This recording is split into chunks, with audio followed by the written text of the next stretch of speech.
అదే RTV app వార్తల్ని క్షణాల్లో చదివే అవకాశం ఉంటుంది. ఒక న్యూస్ పేపర్, ఒక టెలివిజన్ ఛానల్ మీ చేతుల్లో ఎప్పుడు ఉంటాయి. ఇది ప్రస్తుతం మనం కరీంనగర్ సీతారాంపూర్ కాలనీలో ఉన్నాము. మనం చూస్తున్నాం, ఇది ఒక చౌరస్తా లాగా ఉంది రోడ్డు. ఇది 30 ఫీట్ల రోడ్డు. గతంలోనే 1993లోనే ఇదంతా కూడా ఒక టీచర్స్ కాలనీగా ఏర్పడ్డటువంటి రోడ్డు. ఇందులో కాలనీ వాసులందరూ కూడా తమ గృహాలను ఏర్పాటు చేసుకొని కన్స్ట్రక్షన్ చేసుకొని నివసిస్తున్నటువంటి పరిస్థితి గత 5 సంవత్సరాల నుంచి ఉంటున్నట్టుగా తెలుస్తుంది. ఇక్కడే మరొక వ్యక్తికి పర్మిషన్ ఇచ్చారు మున్సిపల్.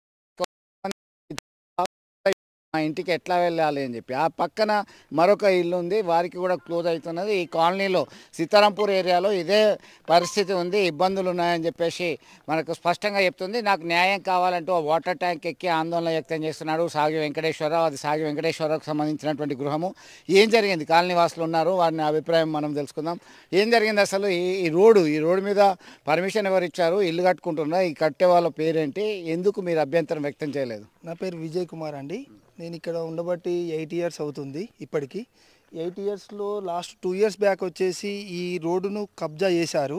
కబ్జా చేస్తే సంబంధిత అధికారులకు మేము కంప్లైంట్ ఇచ్చినాం, ప్రజావాణిలో కంప్లైంట్ ఇచ్చి అప్పుడు పెద్ద షెడ్ వేశారు. పెద్ద షెడ్ వేసి అప్పుడు ఇంకా ఇంటి పర్మిషన్ కూడా వాళ్ళు తీసుకోలేదు. కానీ దాని తర్వాత వచ్చేసి షెడ్ వేసిన దాని తర్వాత సంబంధిత అధికారులు వచ్చి లాస్ట్ 1 ఇయర్ బ్యాక్ మొత్తం కూల్చేశారు. రోడ్ అంతా క్లీన్ చేశారు. దీని కింద ఆల్రెడీ మనకు నల్ల పైప్ లైన్ ఉంది, వాటర్ పైప్ లైన్ ఉంది. ఆల్రెడీ మనకు మీరు చూసారు కావచ్చు, ఆ పైప్ లైన్ కూడా, డ్రైనేజ్ పైప్ లైన్ కూడా మనకు శాంక్షన్ అయిపోయింది. ఆల్రెడీ ఈ 2-3 డేస్లలో మ్యాక్స్లో అవుతుందని అన్నారు. ఈలోపే దాదాపు 15 డేస్ బ్యాక్ వచ్చేసి మనకి ఈ రోడ్డు మీద వచ్చి వాళ్ళు ఒక సందీప్ వర్మ అండ్ వాళ్ళకి సంబంధించిన ఉంటారు కదా, వాళ్ళు వచ్చేసి ఈ రోడ్డును మొత్తం కబ్జా చేసి పునాదులు కట్టేసి మాకు ఆల్రెడీ మీకు ఇంటి పర్మిషన్ వచ్చింది, అన్నీ చేసినాం, అన్నీ అయిపోయినాయి, మీకు ఏది లేదు అనుకుంటా డైరెక్ట్ దాని ముందట వచ్చేసి మనకు మొత్తం గోడ కట్టడం చూశారు. ఇక దీనికి సంబంధించి మేము ఇప్పటికీ 3 టైమ్స్ ప్రజావాణిలో కంప్లైంట్ ఇచ్చినాం, సంబంధిత మున్సిపల్ కమిషనర్ గారికి ఇచ్చినాం. ఈ టైంలో 3 సార్లు ప్రజావాణిలో కంప్లైంట్ ఇచ్చినా కూడా ఇప్పటి వరకు ఎవరు కూడా వచ్చి విజిట్ చేయలేదు. ప్లస్ ఈ రోడ్డుకు వచ్చేసి మున్సిపల్ అధికారులే పర్మిషన్ ఇచ్చిరంటే అసలు ఏంటిది? ఎక్కడి నుంచి 126 ఫ్లాట్లకు దారి, ఇది మెయిన్ లింక్ రోడ్, ఇది 126 ఫ్లాట్ల వాళ్ళు ఎక్కడి నుంచి వెళ్తారు? మీరు ఒకసారి చూడండి, వచ్చి విజిట్ చేయండి. ఇప్పుడు దానికి సంబంధించిన సాగి వెంకటేశ్వరరావు ఎవరు వస్తలేరు, ఏదైతే లేదు, నాకు చావే పరిష్కారం అని ట్యాంక్ ఎక్కారు. ట్యాంక్ ఎక్కేసి ఇప్పుడు నేను దిగను, కమిషనర్ గారు కానీ కలెక్టర్ గారు కానీ రావాలి, వచ్చి మీరు చూసి న్యాయం చేయండి, అంతే తప్పించి వేరే ఏం లేదు. మాకు రోడ్డు లాగా ఉంచండి. ఈ రోడ్డును కబ్జా చేసి ఫ్లాటింగ్ చేస్తే సంబంధిత అధికారులు చర్యలు తీసుకోవాలని మనస్ఫూర్తిగా. రైట్. 21st division Sitarampur. ఇక్కడ మా ఇంటి ముంగట డీకొండ సందీప్ వర్మ అనే అతను రోడ్ను అక్రమంగా కబ్జేషన్ చేసి రిజిస్ట్రేషన్ కాగితాలు ఉన్నాయి, అవి రిజిస్ట్రేషన్ పేపర్స్ ఉన్నాయి, అవి ఉన్నాయని చెప్పి ఇంతకుముందు 2023లోనే ఒకసారి రేకుల షెడ్ వేసి రోడ్డు కబ్జా చేస్తే అప్పుడు కమిషనర్ గారికి కంప్లైంట్ చేస్తే తీసేశారు. వాళ్ళే వచ్చి కూలగొట్టారు, మున్సిపల్ అధికారులు వచ్చి కూలగొట్టారు. ఇప్పుడు ప్రజెంట్ ఒక 20 డేస్ బ్యాక్ వచ్చి ఏమన్నా అంటే శుక్రవారం, శనివారం, ఆదివారం మన హైదరా ఎట్లా చేస్తుందో ఈ దీకొండ సందీప్ వర్మ అట్లా చేస్తాడు అన్నట్టు. అధికారులకు ఎప్పుడైతే హాలిడేస్ ఉంటాయో అప్పుడు పని కట్టుకొని చూసుకొని అధికారులకు కంప్లైంట్ ఇవ్వకుండా ఏం చేయకుండా కంప్లైంట్ చేశాను. ఆల్రెడీ మున్సిపల్ అధికారులకు కంప్లైంట్ చేశాను. టౌన్ ప్లానింగ్ రాజ్ కుమార్ సార్కు ఫోన్ చేశాను. వాళ్ళు వచ్చి ఏమన్నారంటే పర్మిషన్ ఉన్నది కదా అన్నారు. పర్మిషన్ ఎట్లా ఇస్తారు రోడ్డుకు? క్లియర్ కట్గా రోడ్డు ఎవరు చిన్న పిల్లగాన్ని అడిగినా కూడా రోడ్డు అని చెప్తారు. అది 30 ఏళ్ళ నుంచి 93లో లేఅవుట్ అయింది. ఆయన ఫేక్ లేఅవుట్ క్రియేట్ చేసి 2005లో లేఅవుట్ ఇచ్చినట్టు అన్ని ఫేక్ కాగితాలు పెట్టుకుంటా మున్సిపల్ అధికారులను కూడా మోసం చేసుకుంటా మున్సిపల్ అధికారులకు వంతన వాడుకుంటా మున్సిపల్ అధికారుల నిర్లక్ష్యం ఇది కొట్టచ్చినట్టు ఖచ్చితంగా కనబడుతుంది. ట్యాంకు నేను ప్రజావాణిలో 3 టైమ్స్ కంప్లైంట్ చేశాను. 9th రోజు కంప్లైంట్ చేశాను, 16th రోజు కంప్లైంట్ చేశాను, 23rd రోజు కంప్లైంట్ చేశాను, 3 సోమవారాలు కంప్లైంట్ చేశాను. ఒక్క అధికారి ఇట్లా వచ్చి చూసిపోయిండు, మళ్ళీ మంగళవారం వస్తా అని చెప్పిండు. గతం ఇక వాళ్ళ పనులు వాళ్ళకుంటే మరి నా ఇంటి ముంగట బేస్మెంట్ కట్టాడు. అతను బేస్మెంట్ కట్టాడు. మా చిన్న పాప ఉన్నది, గేట్ తీస్తే బయటకు ఉరుకుతారు చిన్న పిల్లలు. దానికి ఎవరు రెస్పాన్సిబిలిటీ? ఏమన్నా అయితే గవర్నమెంట్ రెస్పాన్సిబిలిటీ ఇస్తారా? ఏది సార్, రేవంత్ రెడ్డి గారు సమాధానం చెప్పాలి. ప్రజాపాలన అన్నారు కదా, 3 సార్లు ప్రజావాణిలో కంప్లైంట్ చేస్తే ఎవరు యాక్షన్ తీసుకోవట్లేదు. మాకు మెయిన్ ఆ డాక్యుమెంట్స్ రద్దు చేయాలని కోరుతున్నాను. ప్లస్ ఇప్పుడు ఉన్న మాకు రోడ్డు క్లియర్ చేయాలని మున్సిపల్ అధికారులకు తెలియజేస్తున్నాను. ఆ డాక్యుమెంట్స్ కంపల్సరీ రద్దు చేసేదాకా పోరాటం ఇది కొనసాగుతూనే ఉంటుంది. ఆ డాక్యుమెంట్స్ ఉన్న రోజులు ఈయన ఇట్లా చేస్తూనే ఉంటాడు. అసలు ఈ ఫ్లాట్కు అతనికి సంబంధం లేదు.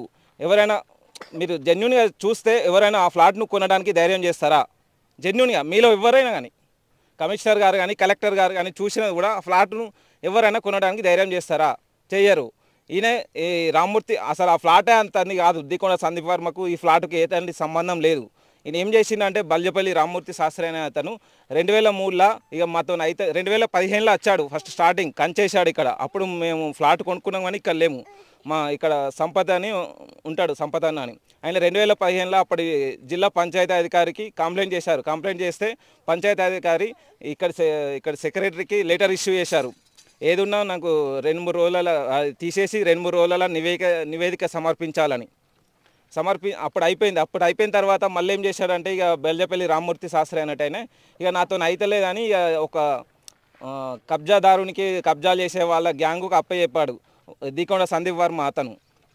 అతనికి జీపే రిజిస్ట్రేషన్ చేసి వట్టి ఫేక్ లేఅవుట్ వట్టి నార్మల్గా ఇట్లా గీత గీసుకొని వచ్చి అప్పుడు కబ్జా చేసి రోడ్ కబ్జా చేస్తే అప్పుడు కమిషనర్ గారు కంప్లైంట్ చేస్తే కూలగొట్టిన తర్వాత ఇప్పుడు ప్రజెంట్ ఏం జరిగిందంటే ఇప్పుడు ఈ ఒక్క ఫ్లాట్ మీద 2 రిజిస్ట్రేషన్ ఉన్నాయి. ఒక్క నెంబర్ మీద 2 రిజిస్ట్రేషన్లు ఎట్లా చేస్తారు? 30 ఏళ్ళ కిందట లేఅవుట్ అయిందాన్ని మళ్ళీ 2005లో లేఅవుట్ ఎట్లా చేస్తారు? ఒకసారి లేఅవుట్ అయిందంటే అది రోడ్ అని వచ్చిన తర్వాత మళ్ళీ దాన్ని రిజిస్ట్రేషన్ ఎట్లా చేస్తారు?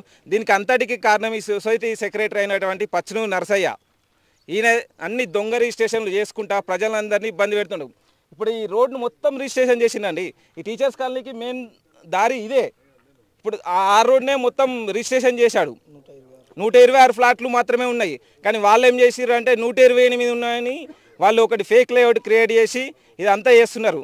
నేను కలెక్టర్ గారికి విన్నపం చేస్తున్నా ఏంటంటే టీచర్స్ కాలనీ మీద న్యాయమైన విచారణ జరిపి ఆ డాక్యుమెంట్స్ అన్ని రద్దు చేయాల్సిందిగా కోరుచున్నాను. ఇప్పుడు నాకు ఆల్రెడీ డాక్యుమెంట్స్ రద్దు చేస్తానని మన సార్ పేరు ఏంటి సిటీ ప్లానర్ బషీర్ సారు హామీ ఇచ్చారు. హామీ ఇవ్వడం వల్లే నేను కిందికి దిగాను. మళ్ళీ హామీ నెరవేర్చకపోతే నేను ఖచ్చితంగా మళ్ళీ ఇట్లాంటి ప్రయత్నం కాదు ఎట్లాంటి ప్రయత్నానికైనా చేయడానికి రెడీ ఉన్నా. నేను ఖచ్చితంగా నాకు న్యాయం చేయాలి. రోడ్డు సైతం కబ్జా చేయడం జరిగింది. ఈ కబ్జా గురి చేయడం వల్ల మామూలు వేరే ప్రాంతం అయితే పర్వాలేదు, కానీ ఈ ప్రాంతాన్ని కబ్జా చేయడం వల్ల మాకు రహదారికి ఇబ్బందిగా ఉంది అని చెప్పేసి చెప్పడం జరిగింది. గతంలో ఆయన కన్స్ట్రక్షన్ చేసేటువంటి ప్రయత్నం చేసినప్పటికీ వాళ్ళు మున్సిపల్ అధికారులు కాలనీవాసుల అభ్యంతరంతో కూల్చివేయడం జరిగింది. మనం ప్రస్తుతం మళ్ళీ చూస్తున్నాము. మరొకసారి పర్మిషన్ తెచ్చుకున్నాం. బాజాబ్తా ఇక్కడ నాకు పర్మిషన్ ఉంది, నాకు డాక్యుమెంట్ ఉంది అని చెప్తున్నటువంటి పరిస్థితి. గతంలో శ్మశాన వాటికకి సంబంధించి కొంత ల్యాండ్ ఇవ్వడం జరిగింది. దానిలో నా ల్యాండ్ పోయింది. దీనిలో నష్టపరిహారంగా నాకు ఇచ్చారు అనేటువంటి వాదన వారికి సంబంధించినటువంటి వాళ్ళు చేస్తున్నట్టుగా తెలుస్తుంది. ఇది ఖచ్చితంగా ఇవన్నీ కూడా ఈ 30 ఫీట్ల తువ్వకు సంబంధించినటువంటి పరిస్థితుల్లో క్లియర్ కట్గా ఉంది. ఈ డాక్యుమెంట్లో కూడా ఉంది.